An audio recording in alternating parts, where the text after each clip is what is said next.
김우현이라는 다큐멘터리 감독이 비디오 카메라를 들고 다니면서 남들이 무심코 지나가는 것들을 찍고 그것을 KBS 현장 르뽀, 제3지대, 인간극장 같은 것을 연출했던 사람이에요.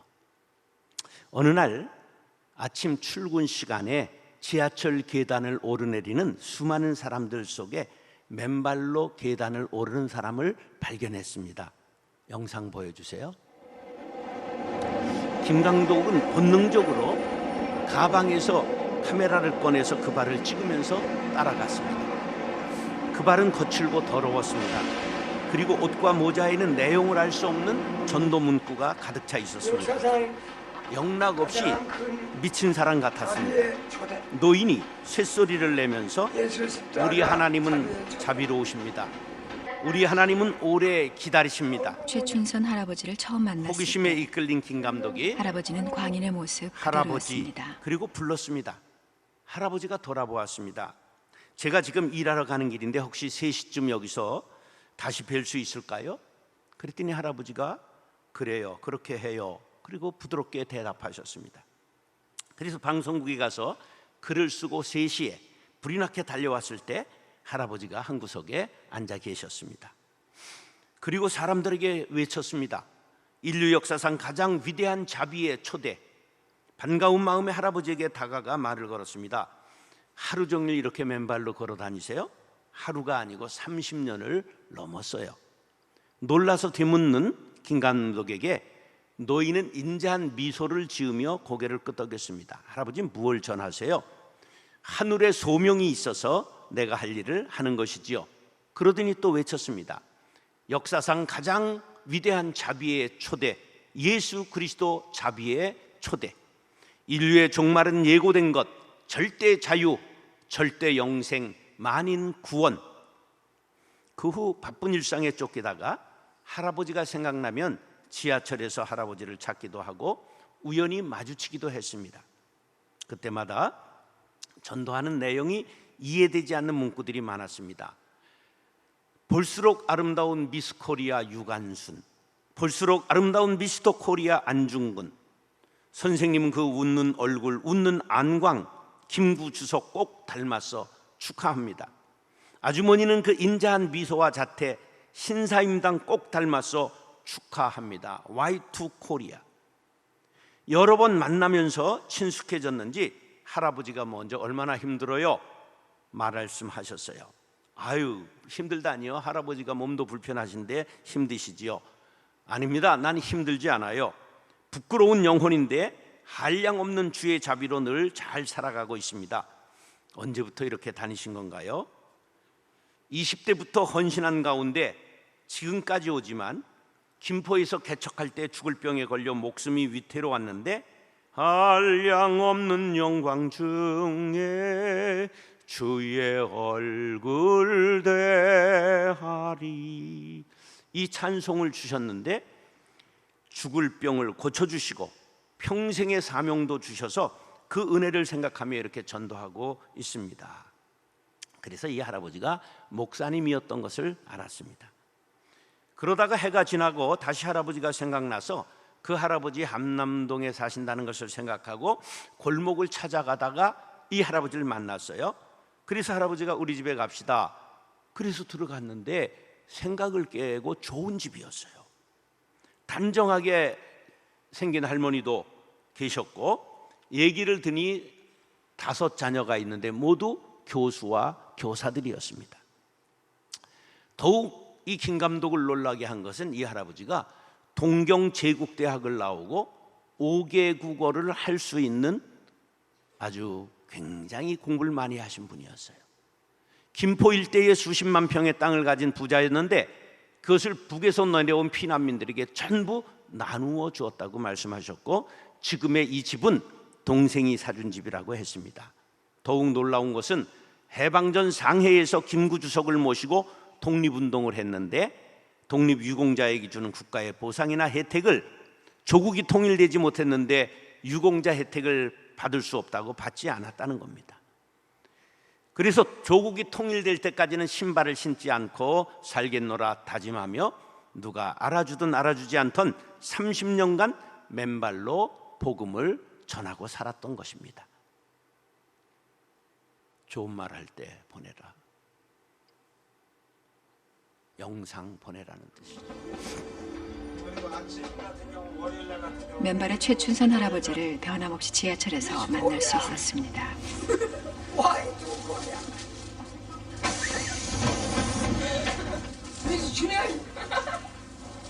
가자니요. 진짜 유관순.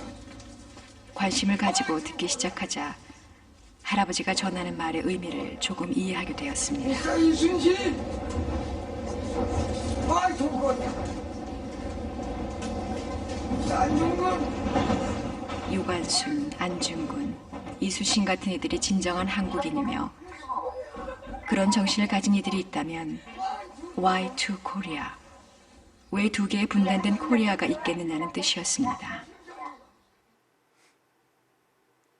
이분은 지하철에서 맨발로 복음을 전하다가 지하철 의자에서 앉은 채로 80여세의 일기로 돌아가셨고, 지금은 대전 국립현충원에 애국지사 묘역 906호에 묻혔습니다. 거기 묘비명에 애국지사 최춘선, 일제치하 암흑기에는 나라의 광복을 위해, 광복 후에는 예수 그리스도의 참사랑과 평화의 꽃을 피우기 위해 애쓰신 맨발의 전도자, 아버님의 그 뜻과 믿음을 저희 자손들이 이어받겠습니다. 이렇게 쓰여 있었습니다.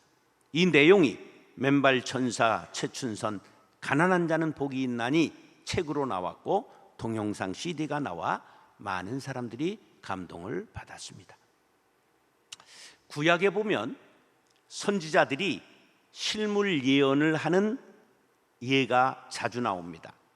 사도행전 20장 10절에도 아가보라고 하는 선지자가 자신의 몸을 꽁꽁 묶은 채로 사도 바울에게 당신이 예루살렘에 가면 이와 같이 고난받게 될 것이라고 예언을 하는 장면이 나옵니다. 이사야서에 실물 예언이 이렇게 나옵니다. 그때에 여호와께서 아모스의 아들 이사야에게 말씀하여 이르시되 갈지어다 내 허리에서 배를 끄르고 내 발에서 신을 벗을지니라 하시매 그가 그대로 하여 벗은 몸과 벗은 발로 다니니라. 여호와께서 이르시되 나의 종 이사야가 3년 동안 벗은 몸과 벗은 발로 다니며 애굽과 구스에 대하여 징조와 예표가 되었느니라. 이와 같이 애굽의 포로와 구스에 사로잡힌 자가 아수르 왕에게 끌려갈 때에 젊은 자나 늙은 자가 다 벗은 몸과 벗은 발로 볼기까지 드러내어 애굽의 수치를 보이리니. 자, 이렇게 이사야 선지자가 3년 동안 하나님의 명령대로 이렇게 맨발과 맨몸으로 다녔어요. 그런데 최춘선 할아버지는 30년을 다녔지만 아무도 알아주지 않고 미치갱이 취급을 했지요. 사랑하는 형제 자매 여러분, 오늘 본문 말씀을 통해 진정한 행복이 무엇인가 돌이켜보는 시간이 될 수 있기를 바랍니다. 우리 모두 마음이 가난한 자가 되어서 가난한 자에게 주시는 복을 받게 되기를 예수님의 이름으로 축원합니다. 따라하셔 탁부. 따라하셔 탁부. 탁부라는 말은 깨끗이 하는 방법으로 모은 돈으로 부자 된 사람입니다. 예를 보면 탁류, 그럼 흙탕물을 말하고요. 탁세, 그럼 어지러운 세상을 말합니다. 그리고 탁의, 그럼 더러워진 마음을 뜻합니다. 탁부란 수단과 방법을 가리지 않고 돈을 모아 부자가 된 사람이죠. 세상엔 이러한 사람도 많고 이런 가치관으로 가득 차 있습니다. 오래전에 25세 된 여성이 인터넷에 물건을 싸게 해주겠다고 광고해서 4억 8천만 원을 모아가지고 그 돈을 가지고 뭐를 했느냐 하면 복권 당첨 분석가에게 2억 5천만 원을 투자했다가 날리고 사기죄로 구속됐습니다. 얼마나 이 복권에 로또에 미친 사람들이 많으면 로또 당첨 분석 전문가라는 직업이 다 생겼을까? 나도 그런 거 한번 해서 돈 벌어볼까? 또 이런 일이 있어요. 31살 된 은행 대리가 주식 투자했다 2억을 날렸는데 만회하려다가 은행에서 조금씩 빼먹다가 얼마를 해먹냐? 400억을 빼가지고 333억 원을 날렸어요. 몇 년 전에 세무서 계장을 사칭한 사람이 사무실에 전화를 합니다. 세무서 아무개 계장입니다. 조세 해설 편람이 나왔는데 형편이 되면 구입해 주시지요. 12만 원씩 입금되면 한 달 안에 책을 보내드리겠습니다. 12만 원씩 받은 게 2,200만 원이 들어왔는데 책을 못 받았다고 연락 온 사람은 한 사람도 없었답니다. 언제부턴가 개업을 하는 집 앞에 가보면 부자 되세요, 그런 화분이 와 있었죠. 예. 요새는 뭐가 와 있어요? 대박 나세요, 이런 거 있죠. 예. 또 벼락부자 세대세요, 그래요. 우리 욕 중에 벼락 맞아 죽을 놈이라는 욕이 있어요. 자, 우리 가정에 몇 볼트가 들어오죠? 전기가 아주 유식하시네요. 220볼트가 들어오죠. 그러면 큰 빌딩에는 22,000볼트가 들어와요. 그래서 변전실이 있어서 거기서 220볼트로 낮춰서 사무실에 공급을 해요. 자, 그런데 이 벼락은 몇 볼트짜리인 줄 아세요? 20만 볼트예요. 정통으로 맞으면 뒤지죠. 그럼 돈벼락 맞으면 어떻게 될까? 뒤져요. 자, 미국의 복권은요 수백억, 수천억이 해요. 그러니까 복권의 역사가 오래됐으니까 복권 당첨된 사람이 어떻게 됐는가 추적을 해봤어요. 10년 후 공통적으로 직장에 사표를 낸다. 두 번째, 이혼한다. 3번, 사업에 투자한다. 4번, 부도난다. 5번, 자살, 약물 중독 등으로 불행하게 된다. 이게 조사 결과예요. 그래도 벼락 맞고 싶지요? 뒤지고 싶으면 그렇게 기도하세요. 성경에 탁부가 여러 사람 나오는데 첫 번째 탁부가 야곱이에요. 사기치고 거짓말하고 돈 되는 일이라면 가리지 않고 외삼촌 라반 밑에서 20년 머슴살이하다 라반보다 더 부자가 되지요. 하루 이러는 거예요. 장인, 나도 딸린 식구가 많으니 정확하게 임금을 정해줬으면 좋겠습니다. 어떻게 하랴? 우리 집에서 태어나는 양 중에 얼룩이 덜룩이가 있으면 제 거로 해주시기 바랍니다. 근데 그 집안은 하얗지 하면 까매요. 그러니까 라반이 이 새끼 미쳤네. 그리고 도장 팍 찍어준 거예요. 근데 그날부터 수작을 부리는데 물에서 양이 물 먹고 올라오면 거기에다가 신풍나무, 살구나무, 버드나무를 말목을 박아놓고 껍질을 벗기면 수액이 흘러내리잖아요. 양들이 그걸 먹고 싹 올라와서 수태하면 전부 아롱이다롱이가 나온 거예요. 인류 유전공학, 생명공학 1호 박사가 누구예요? 야곱이요. 사기쳐서 이놈이 떼부자 된 거예요. 신약에 삭개오 나오죠. 여리고 세무서장입니다. 키가 작았어요. 난쟁이 겨우 면할 정도였어요. 어렸을 때부터 놀림받고 자라서 콤플렉스로 돈을 모았습니다. 토색하고 등쳐먹고 고리채 놀이를 해서 여리고성 최고의 갑부가 되었습니다. 친구가 한 명도 없고 외롭고 쓸쓸했습니다. 돈으로 행복을 살 수는 없지요. 디모데전서 6장 10절 시작. 돈을 사랑함이 일만하게 뿌리가 되나니 이것을 탐내는 자들은 미혹을 받아 믿음에서 떠나 많은 근심으로써 자기를 찔렀도다. 종이와 쇠붙이에 불과한 돈에 무슨 생각이 있겠습니까? 가치 중립적입니다. 문제는 돈을 대하는 사람의 마음가짐입니다. 돈을 사랑하면 안 됩니다. 왜? 인격이 있지 않기 때문입니다. 그러면 미혹을 받고 근심하게 되고 올무에 걸리고 칼에 찔리는 상처를 받게 된다고 성경은 경고합니다. 사랑하는 형제자매 여러분, 탁부는 우리 그리스도인의 가치관이 될 수 없습니다. 돈을 돈으로 대하고 땀 흘려 돈 벌고 바르게 사용하고 심령이 가난하여 복을 받게 되시기를 예수님의 이름으로 축원합니다. 따라서 청부, 몇 년 전에 베스트셀러가 된 책이 있는데 부자 아빠, 가난한 아빠라고 로버트 기요사키라는 일본 사람이 지은 책입니다. 저자는 사람들이 돈에 관한 교육을 받지 않고 학교를 졸업하기 때문에 교육을 많이 받은 수많은 사람들이 성공적인 직장 생활을 하면서도 결국은 경제적으로 고난을 겪게 된다는 것이죠. 많은 사람이 열심히 일하지만 앞서 나가지는 못합니다. 교육에 빠져 있는 것이 돈을 버는 방법이 아니라 돈을 번 후에 관리하는 방법을 배우지 않았기 때문입니다. 열심히 일하는 법만 배웠지 돈이 자신을 위해 일하는 법은 배우지 못했기 때문이라고 저자는 말합니다. 그래서 이렇게 비교하고 있습니다. 부자 아빠와 가난한 아빠의 차이입니다. 부자 아빠는 돈이 부족한 것은 모든 악의 근원이다. 가난한 아빠는 돈을 좋아하는 것이 모든 악의 근원이다. 부자 아빠는 공부 열심히 해서 좋은 회사를 차려야 된다. 가난한 아빠는 열심히 공부해서 좋은 직장을 구해야 된다. 부자 아빠는 무엇보다 위험을 관리하는 법을 배워라. 가난한 아빠는 돈을 안전하게 사용하고 위험은 피하라.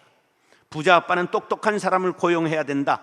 가난한 아빠는 똑똑한 사람이 되어야 한다. 그렇게 말한다는 거죠.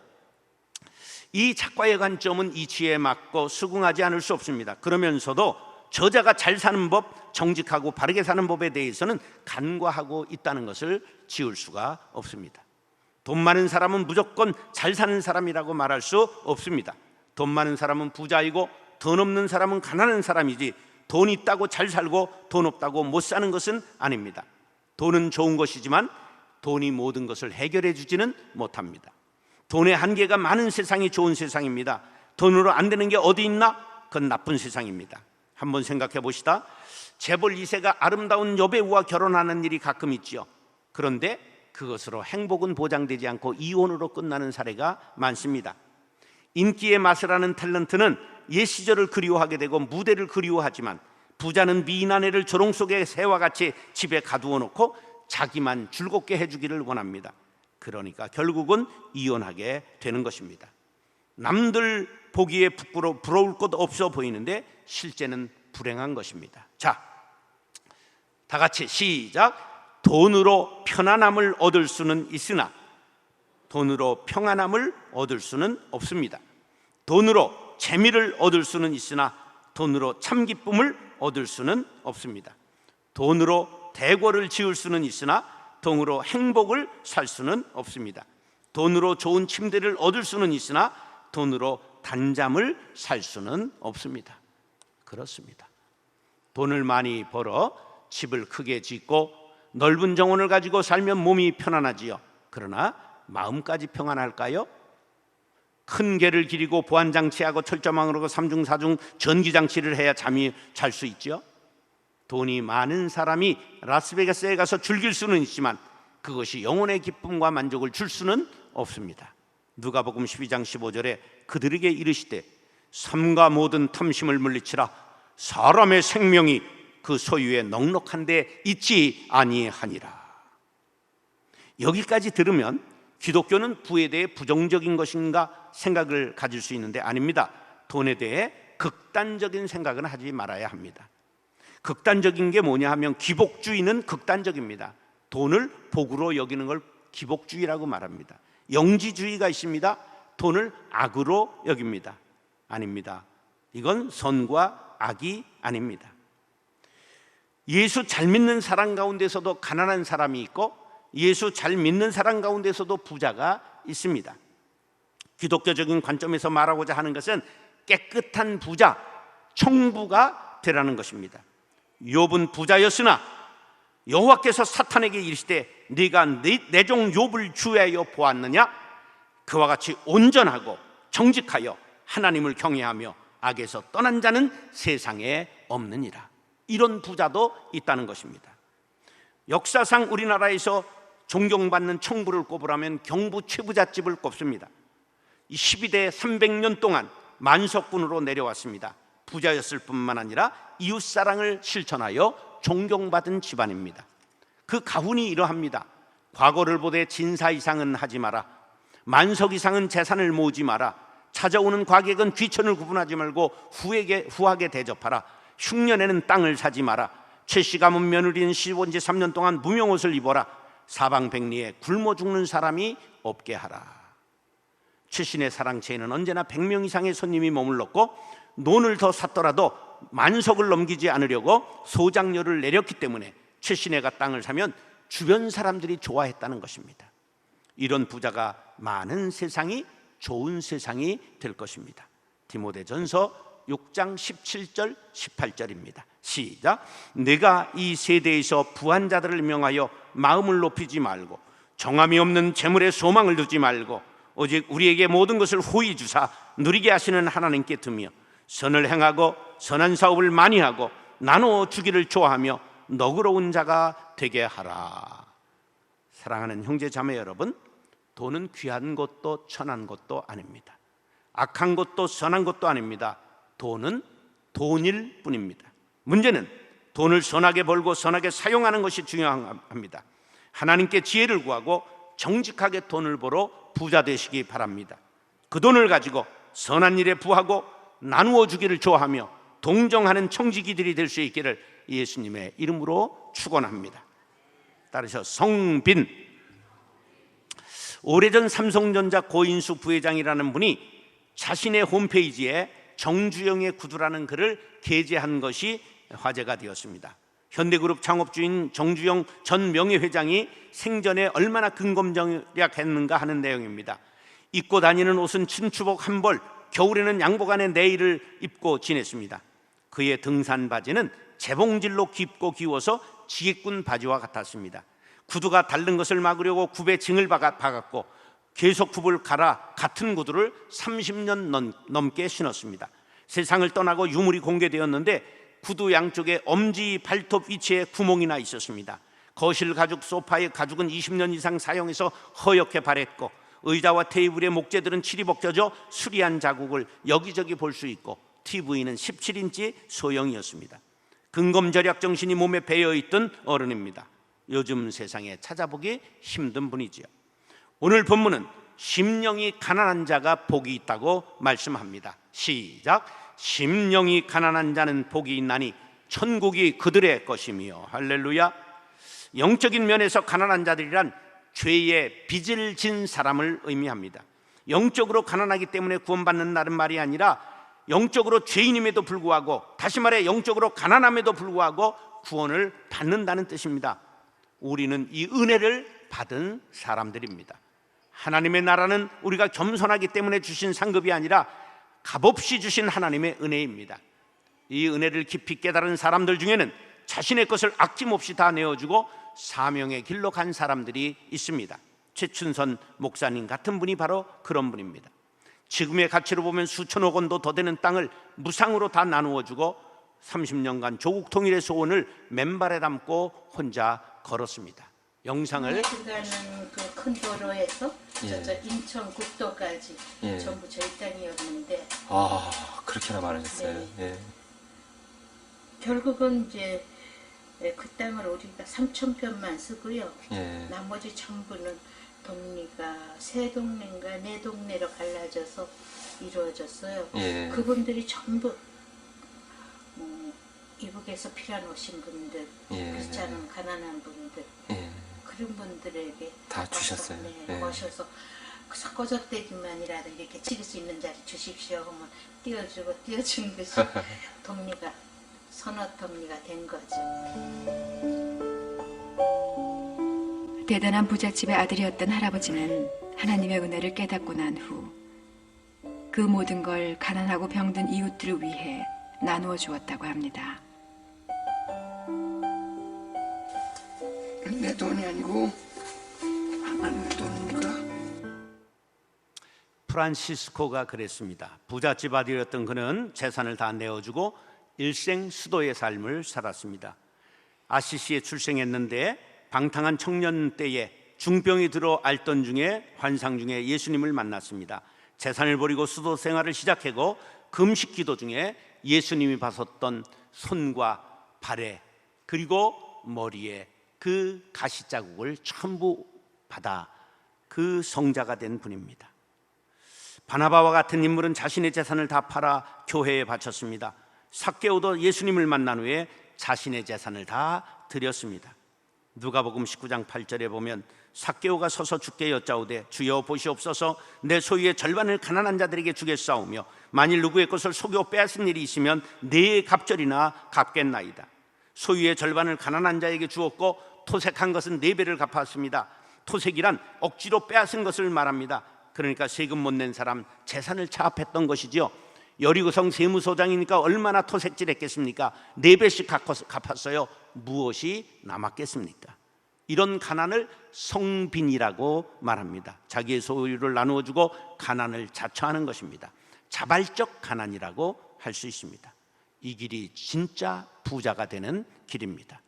최춘선 목사님도 프란치스코도 삭개오도 모두 예수님을 만났습니다. 음성을 들었습니다. 그때 그들은 예수님을 흠모했습니다. 이들은 예수님께서 자신이 원하는 모든 것을 가지셨던 것을 알았습니다. 그래서 그들은 자기 재산을 전부 들여 예수님과 바꾼 것입니다. 그리고 빈 집안에 예수 그리스도를 모셨습니다. 새로운 재산으로 살기 시작했습니다.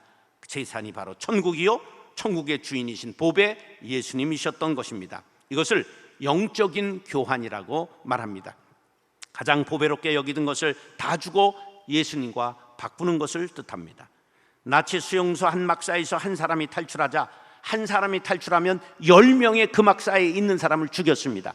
10명을 불러내었는데 한 사람이 지명을 당하니까 쓰러지면서 내 아내와 자녀들을 어떡합니까? 외쳤더니 한 사람이 앞으로 나오더니 내가 저 사람을 대신해 죽겠습니다. 나는 가족이 없습니다. 한참 째려보던 독일군 장교가 좋아 허락을 했습니다. 그 사람이 끌려가 대신 죽었습니다.